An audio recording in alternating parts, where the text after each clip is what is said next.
Hola, bienvenidos a Universidad Crítica, el programa que conduce habitualmente el doctor Avelino Porto.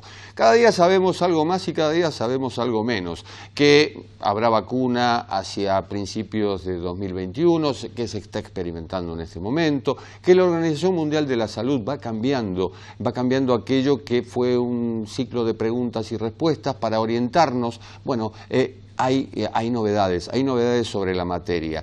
Hay novedades que se están dando en una suerte de laboratorio a cielo abierto, que es en este momento el mundo. Una suerte de laboratorio en el cual hay ensayo y error. Hay números, hay estadísticas, en fin, en lo que vivimos diariamente. Y a eso sumémosles los sarpullidos de angustia, de depresión, que también tienen que ver con el confinamiento, con las cuarentenas que se están dando en cada país con su particularidad. La pregunta es, por un lado, ¿qué va a cambiar en el mundo? ¿Cómo será el mundo post-pandemia? Sobre todo en el sector educativo, es uno de los ítems. El otro, la economía, cómo va a evolucionar esa economía. La política internacional, ¿cómo será ese mundo post-pandemia? Después, evidentemente, que termine esto. Y también, ¿cómo será la política argentina? Miren cuántos temas, todos ellos reunidos aquí en Universidad Crítica, en instantes nomás.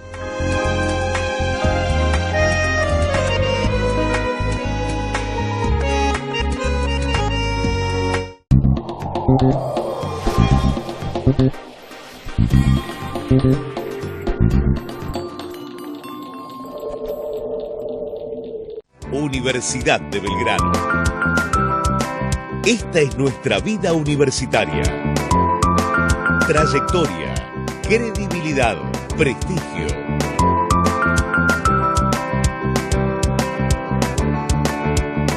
Ciudadano del mundo.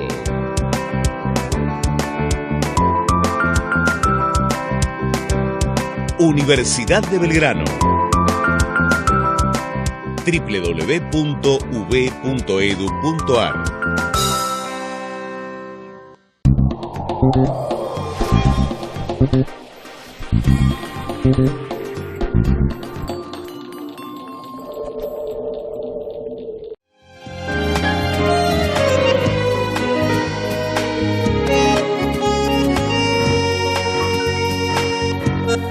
Todos estábamos al borde de la piscina de la virtualidad.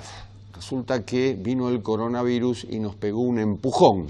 Tuvimos que saltar de tierra segura al espacio virtual. Y la pregunta es, ¿sabemos nadar en ese espacio virtual? ¿Sabemos movernos? ¿Sabemos volver a la orilla? Bueno, le vamos a preguntar al ingeniero agrónomo Juan María Segura, que es asesor, consultor y experto en innovación y gestión educativa. Juan María, bienvenido, ¿cómo estás?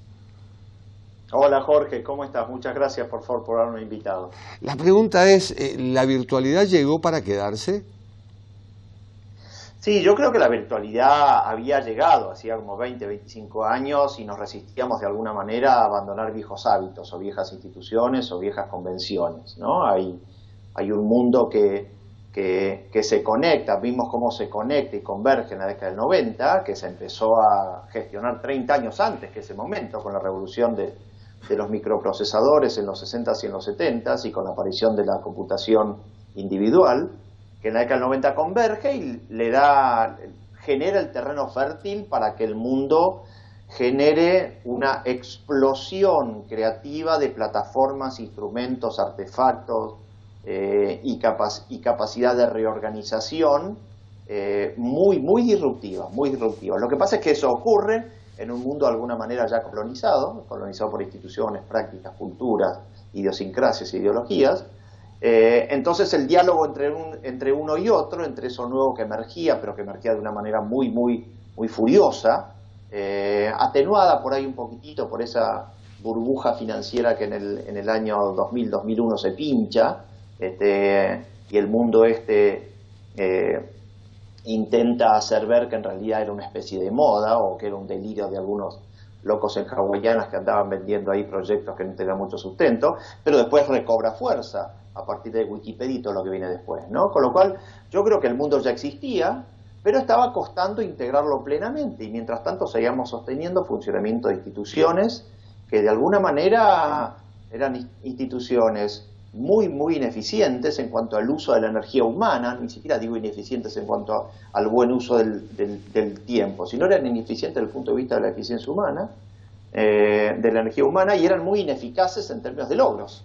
¿Sí? Me parece que la virtualidad lo que trae de una manera violenta, repentina, de una manera no deseada, pero a veces de la única manera en la cual el hombre hacemos estos grandes saltos en la historia, nos trae esa discusión, ¿no? ¿Cuánto de esto puede efectivamente incorporarse a nuestras vidas para hacernos tener una vida más sensata, más armoniosa, en donde el concepto de eficacia y eficiencia de la vida, no de un proceso, de una organización, recobren sentido, ¿no? ¿Estamos preparados para tanto vértigo? Porque esto fue precipitado. Es decir, veníamos incorporando la tecnología y demás, pero de un día para el otro, de la noche a la mañana tuvimos que quedarnos en casa, de la noche a la mañana tuvimos que apelar a clases virtuales, de la noche a la mañana padres e hijos tuvieron que integrarse en muchos casos para asistir a clases. Es decir, la institución en sí, la institución educativa pasó a ser un edificio y el colegio quedó en casa. Sí, totalmente. Yo creo que como principio siempre estamos mucho más preparados de lo que creemos y argumentamos, ¿no? Porque el hombre tiene una capacidad de adaptabilidad extraordinaria, y hablando específicamente del sistema educativo, el sistema educativo opera con un aprendiz que tiene capacidades distintivas de adaptabilidad y adoptabilidad en la historia, que es la generación de los centennials. Los centennials son, dicho por todas las mediciones, la generación que más capacidad tiene de comprensión, entendimiento, adopción e incorporación de esta vida de cultura digital a sus propias rutinas, en todos los órdenes, con lo cual la escuela opera con ese sujeto en el corazón de su concepción y de su esencia. Con lo cual yo diría, la escuela yo creo que está por principio mucho más preparada de lo que cree. Ahora, la escuela es un diseño anticuado, la escuela es un diseño ineficaz, la escuela es un diseño que por ahí en lo inmediato no tiene la preparación o los skills, como gusta llamar, para poder acompañar en forma remota a un aprendiz que ellos prefieren presencial, tangible, tocable, próximo, no saben cómo hacerlo, pero eso es en el corto plazo. Si se recapacita toda la fuerza del sistema educativo, dedicamos este año, por ejemplo, a recapacitar a toda la fuerza del sistema educativo, a todos sus trabajadores, docentes, directivos, el año que viene tendríamos, sí, a docentes preparados, pero la escuela seguiría teniendo el mismo diseño anticuado. La pregunta es si no tenemos que modificar estructuralmente diseños, ese diseño en donde hacemos mal uso del tiempo, ¿no? Y me parece que ahí se abren dos discusiones, la discusión de qué hacemos con esta escuela ahora en tiempo de acompañamiento remoto, en donde la escuela definitivamente, Jorge, se desdibuja, definitivamente porque no sabe hacer ese acompañamiento, una discusión, y la otra discusión, que me parece que la discusión verdaderamente trascendental es qué hacemos con la escuela, no qué hacemos con la escuela ahora, qué hacemos con la escuela. ¿Cómo emparejar los tantos en un mundo tan desigual? En un mundo en el cual, ojo, también estamos hablando de sectores urbanos y de sectores rurales, de más difícil acceso, y docentes que evidentemente deberán capacitarse, con programas que también deberán readaptarse, y todo esto en muy poco tiempo. Totalmente, pero en general la incorporación de tecnología tiene en su constitución misma incorporado la variable de la facilidad de adoptación. ¿Por qué? Porque en general son tecnologías que están habilitadas para ser adoptadas a escala. Y a escala, la única manera de que sea adoptada a escala es si su adopción es sencilla. Tomemos el ejemplo sencillo de Zoom, por ejemplo, esa plataforma de software de videollamadas remotos. Zoom tenía a principios de este año aproximadamente 10 millones de usuarios por día. Bueno, hoy tiene 500 millones de usuarios por día. ¿Cómo es posible que se haya multiplicado por 50? No estoy hablando por 5, por 50 el tráfico en una de esas plataformas sin que la plataforma haya sufrido más que, bueno, un poquitito de problemas de seguridad, de que algunas clases o algunos encuentros pueden eventualmente ser hackeados. Pero se multiplicó por 50. Pongámoslos en el terreno más reconocido por nosotros. Imaginemos nuestro colegio físico. en donde en vez de venir la cantidad de alumnos que vienen habitualmente de un mes para otro, se multiplique por 10 o por 20 la cantidad de alumnos. Colapsaría. O requiriésemos banda ancha por ese nivel de aumento de conectividad. Con lo cual, lo que quiero decir con esto es que en general las tecnologías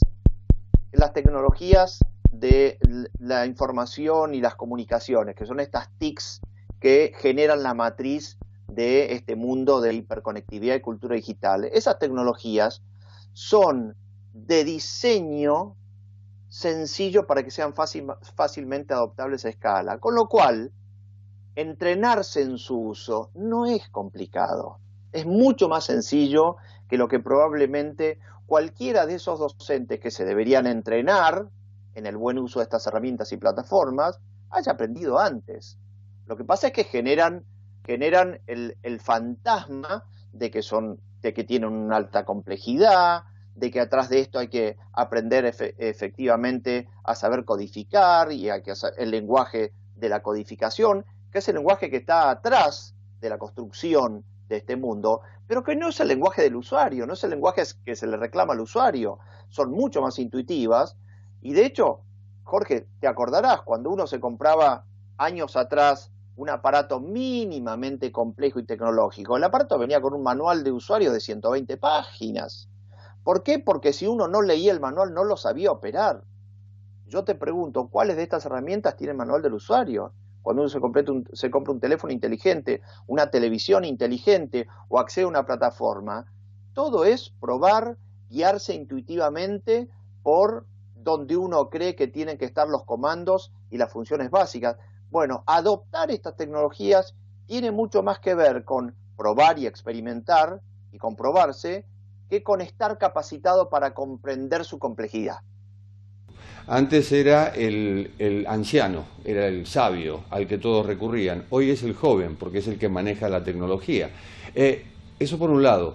Por el otro lado, ¿cómo se maneja el conflicto? Es decir, el conflicto entre padres e hijos y entre los mismos chicos, que antes lo dirimían, no te digo en la esquina, pero sí lo dirimían en el aula o en el patio del colegio, y hoy lo tienen que dirimir en forma virtual. Sí, hoy el manejo del conflicto es una situación muy novedosa porque la situación de entierro te obliga, de alguna manera, te fuerza a resolver el conflicto en el mismo espacio en donde se genera.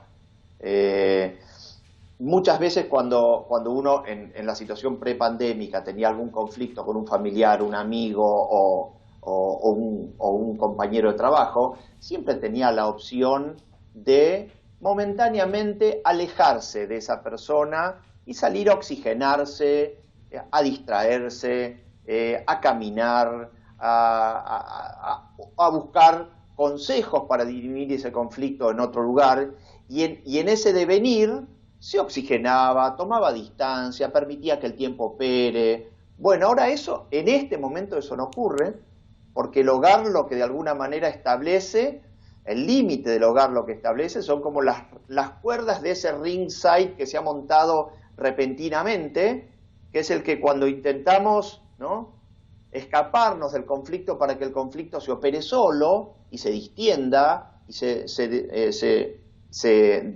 desanude, finalmente no ocurra de esa manera y esas cuerdas no vuelven al medio del conflicto. Yo creo que es una oportunidad extraordinaria para, frente a esa restricción que nos genera la convivencia, que aplica, por supuesto, en todos los órdenes de la vida, pero que hoy está presente casi exclusivamente en el hogar, casi exclusivamente ahí, que yo creo que el hogar es el gran protagonista de toda esta tragedia, mucho más que el hospital o que los estados, que la política.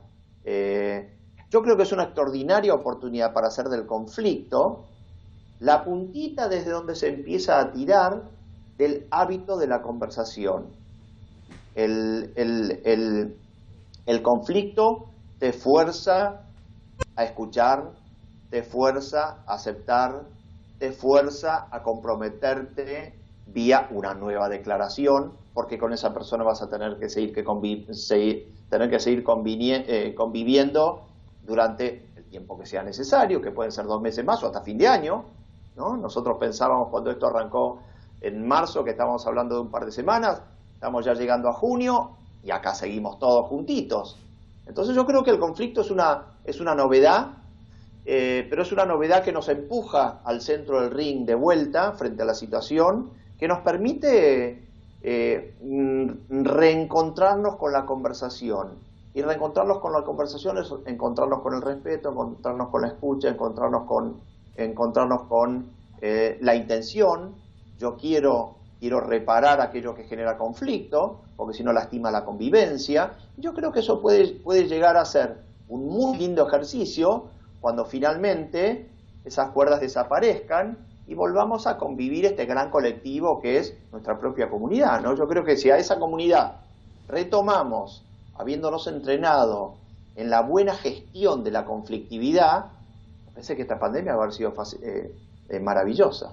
Me quedo con una lección, sobre todo aprender a escuchar. Juan María Segura, muchísimas gracias, un gusto.